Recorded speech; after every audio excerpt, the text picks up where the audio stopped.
Mbarvajtja e sezonit turistik mbetet një nga prioritetet e Drejtorisë Rajonale të Trashëgimisë Kulturore në Vlorë. Përgatitjet kanë nisur që më 1 maj, datë që shënon edhe fillimin zyrtar të planit të masave, i cili do të vijojë deri më 31 tetor. Drejtori i këtij institucioni, Orges Fejimi, në një intervistë për Blu Televizion, thekson se fokusi kryesor mbetet koordinimi mes institucioneve për ruajtjen, mirëmbajtjen dhe përmirësimin e infrastrukturës në të gjitha sitet dhe parqet arkeologjike të qarkut të Vlorës. Një tjetër element i rëndësishëm është i sinjalistikës orientuese, promovimi i vlerave të trashëgimisë kulturore, si dhe përgatitja dhe shpërndarja e broshurave informuese, të cilat do të shërbejnë si vizitorëve vendas ashtu edhe turistëve të huaj.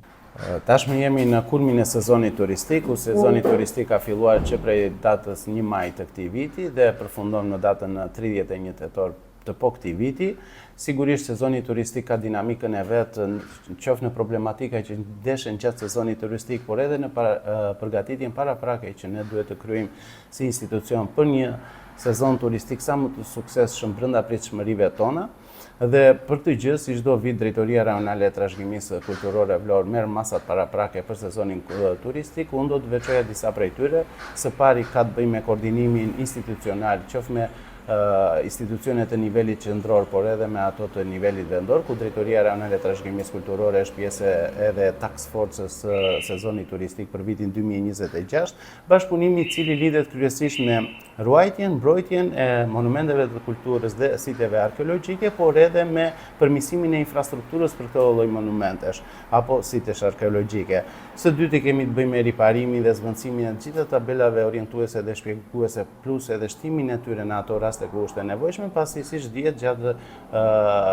sezonit të dimrit, gjatë muajve të dimrit ka dëmtime të këtyre tabelave që kryesisht lidhen me faktorët natyror. Së treti kemi të bëjmë me pastrimin e vegjetacionit në të gjitha këto monumente, pasi çdo fillim pranvere në këto site dhe monumente ka një vegetacion të shtuar dhe një bimësi të shtuar në këto monumente. Së katërti do ta theksoja këtë ka të bëjë me krijimin e kordoneve të sigurisë në ato monumente apo site arkeologjike që janë më të riskuara nga vatat e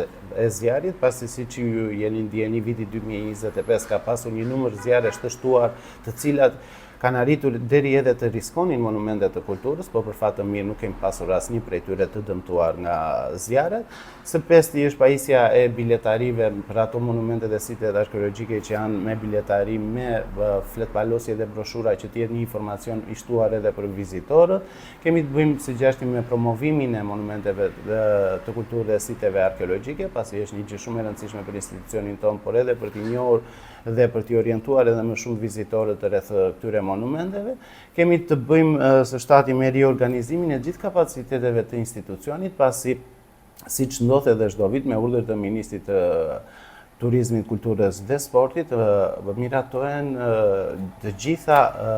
do të thosha të gjitha nevojat dhe të gjitha organizimet që duhet të kryejnë çdo institucion që është në shërbim të trashëgimisë kulturore shqiptare, ku kemi një orar të zgjatur të gjitha këtyre monumenteve dhe siteve arkeologjike dhe kapacitetet tona riorganizohen për një shërbim sa më cilësor dhe me etik për këta vizitorë që zgjedhin të vizitojnë monumentet tona. Pastaj ka të bëjë edhe së fundmi koordinimi me gjitha agjencitë turistike apo me ciceronët, udhërrëfyesit e certifikuar për një shërbim sa më cilësor ndaj këtyre vizitorëve. Nëse i referohemi biletave për këtë vit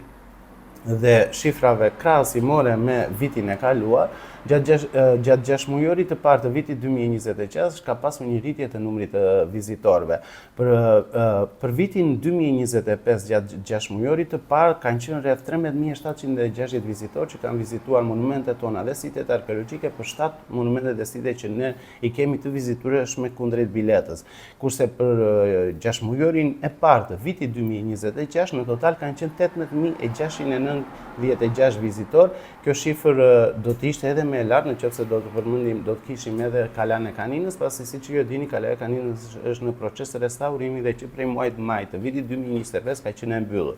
E përkthyer në përqindje janë rreth 35.8% më shumë vizitorë për 6 mujorin e parë të vitit 2026. Kjo rritje do të thosha përkthehet edhe në një rritje të ardhurash, pasi për vitin 2025 për 6 mujorin e parë ka qenë rreth 3.8 milion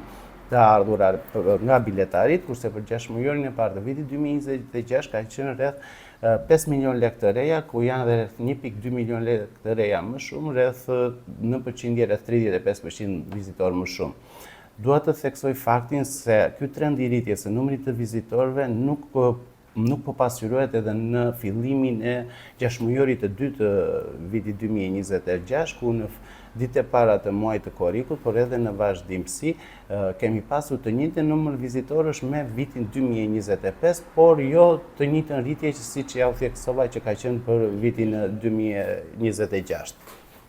Fejimi është ndalur edhe tek numri i vizitorëve, duke bërë të ditur se gjatë 6 mujorit të parë të këtij viti është regjistruar një rritje prej rreth 35% krahasuar me të njëjtën periudhë të vitit të kaluar. Megjithatë, sipas tij, kjo tendencë rritëse nuk është reflektuar gjatë gjithë muajit korrik, ku numri i vizitorëve ka mbetur pothuajse në të njëjtat nivele si një vit më parë.